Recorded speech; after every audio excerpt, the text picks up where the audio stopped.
Hi hello welcome back to our channel. నేను మీ రమ్య. మీరందరూ ఎలా ఉన్నారు? నేనైతే చాలా బాగున్నానండి. మీరు కూడా బాగోవాలని మనస్ఫూర్తిగా కోరుకుంటున్నాను. లేట్ చేయకుండా వీడియోలోకి అయితే వెళ్ళిపోదాం. ముందుగా అందరికీ బహుళ సప్తమి శుభాకాంక్షలు. మాఘమాసం హిందూ సాంప్రదాయంలో అత్యంత పవిత్రమైన మాసంగా భావించబడుతుంది. ఈ మాసంలో చేసే స్నానాలు, దానాలు, వ్రతాలు, పూజలు ఎంతో ఫలప్రదమని శాస్త్రాలు చెబుతాయి. ముఖ్యంగా మాఘమాసంలో వచ్చే ఆదివారం రోజున సూర్య భగవానుడికి పాలు పొంగించి పూజ చేయడం ఒక విశేషమైన ఆచారం. ఈ పూజ ద్వారా ఆరోగ్యం, ఐశ్వర్యం, తేజస్సు మరియు ఆత్మబలం లభిస్తాయని భక్తుల విశ్వాసం. సూర్యుడు నవగ్రహాలలో ప్రధానుడు. ఆయనే సమస్త జగత్తుకు వెలుగును, ఉష్ణాన్ని అందించే శక్తి. భూమిపై జీవరాశులన్నిటికీ ఆధారమైన శక్తి సూర్యుడే. వేదాలలో సూర్యుడిని ప్రత్యేక దైవంగా వర్ణించారు. మన కళ్ళకు కనిపించే ప్రత్యక్ష దేవుడు సూర్యభగవంతుడే అని భావిస్తారు. అందుకే ఆయనకు చేసే పూజలకు ప్రత్యేక ప్రాధాన్యత ఉంది.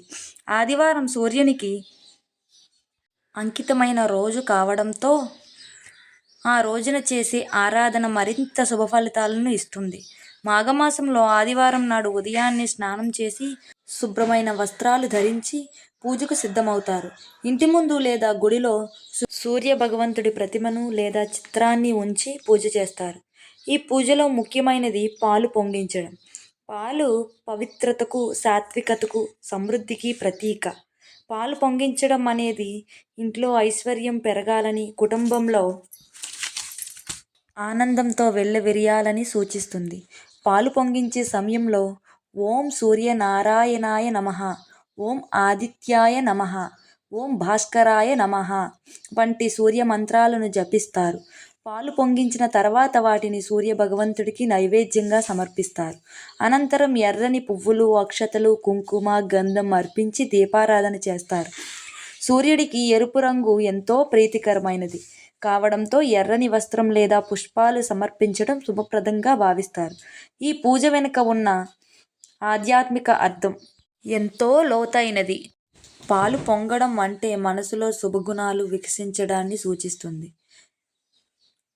ఎలా అయితే పాలు మంటపై ఉడికి పైకి వస్తాయో అలాగే మనసులో సత్యగుణం, సానుకూలత, ఆత్మవిశ్వాసం వెలుగులోకి రావాలని ఈ పూజ ద్వారా ప్రార్థిస్తారు.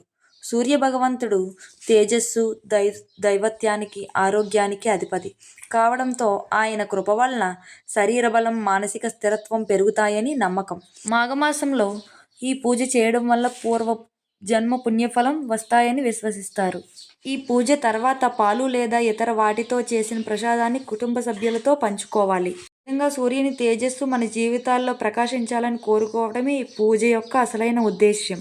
ఈ వీడియో కనుక మీకు నచ్చినట్టయితే లైక్ చేయండి, సబ్స్క్రైబ్ చేయండి. Thank you to all.